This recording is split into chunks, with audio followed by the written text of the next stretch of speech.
বাংলাদেশের প্রধানমন্ত্রী তারেক রহমান তিনি দিল্লি সফরের আগে ভারতের সরকারের কাছে 3টি শর্ত দিয়েছিলেন। এই 3টি শর্ত পালন হলে তিনি বিবেচনা করে দেখবেন যে ভারত সফর তিনি করবেন কি করবেন না। ভারত তার একটি শর্ত মানেননি। ভারত সরকার তাদের কথা পরিষ্কার, আপনার যা যা দাবি আছে আলোচনার টেবিলে আসুন, সেখানে বসে আমরা আলোচনা করব। আপনাদেরও যেমন দাবি আছে আমাদেরও দাবি আছে, উভয় সরকার বসে আলোচনা করবে, তারপরে যা সিদ্ধান্ত হবে দেশবাসীকে, উভয় দেশের মানুষকে বা বিশ্ববাসীকে তা জানানো হবে।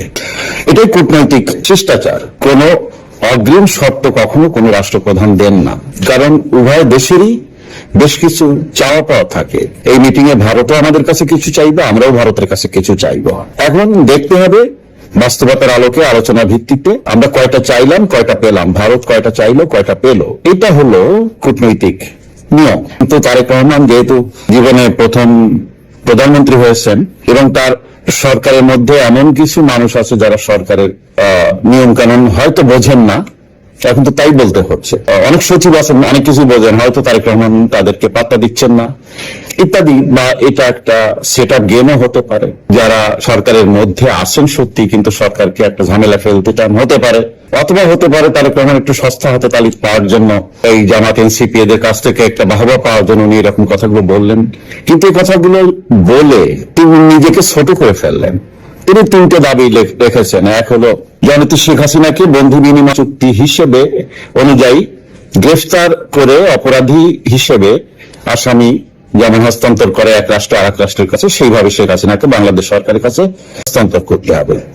ভারত তা মানেননি। তিনি আরেক শর্ত দিয়েছেন যে আওয়ামী লীগের যত নেতাকর্মী আছে ওখানে পলাতক, তাদেরকে বাংলাদেশ সরকারের কাছে ফেরত দিতে হবে। ভারত তা মানেনি। তিনি আরেকটা শর্ত দিয়েছেন, হাদি হত্যায় যারা জড়িত, যারা গ্রেফতার হয়ে আসে ভারতের কাছে, তাদেরকে বাংলাদেশ সরকারের কাছে ফেরত দিতে হবে। ভারত সেটাও মানেননি। তাদের কথা আপনি টেবিলে আসুন, আলোচনা করি, তারপর আপনার কথা শুনবো, আপনি আমাদেরও কথা শুনবেন। উভয় দেশের আইন কানুন আছে, আমাদের লিখিত চুক্তি আছে দুই দেশের, সেই চুক্তি ক্লজ ভায়োলেশন হচ্ছে কিনা সেটা আমরা দেখব। সবকিছু মিলিয়ে আমরা সিদ্ধান্ত নেব। অবশেষে যা বুঝতেছি, এই ভাষণ আমি যখন আমার এই বক্তব্য যখন রেকর্ড করছি, তখন বাংলাদেশে প্রধানমন্ত্রী তারেক রহমান দিল্লিতে যাবেন কি যাবেন না এটা সরকারের পক্ষ থেকে এখনো জানানো হয়নি। কিন্তু বিভিন্ন মিডিয়া থেকে যা বোঝা যাচ্ছে বা বিভিন্ন সোর্স থেকে যা বোঝা যাচ্ছে, 23 আগস্ট তারিখে উনি দিল্লি যাত্রা করতে পারেন, এরকম ভাবে সরকারের ভিতরে আলোচনা চলছে, কথা হচ্ছে, দুই দেশের মধ্যে কথা চলছে এরকম ভাবে। কিন্তু এখনো বাংলাদেশ সরকার, আমি এই বক্তব্য রেকর্ড করার আগে এখনো পর্যন্ত এই পর্যন্ত সরকারের পক্ষ থেকে কোনো প্রেস কনফারেন্স করে কিছু জানানো হয়নি। এই জন্য সরকারের প্রেস কনফারেন্সে কি বললেন বা বলবেন এটা আমি জানি না, তবে দেখা যাক।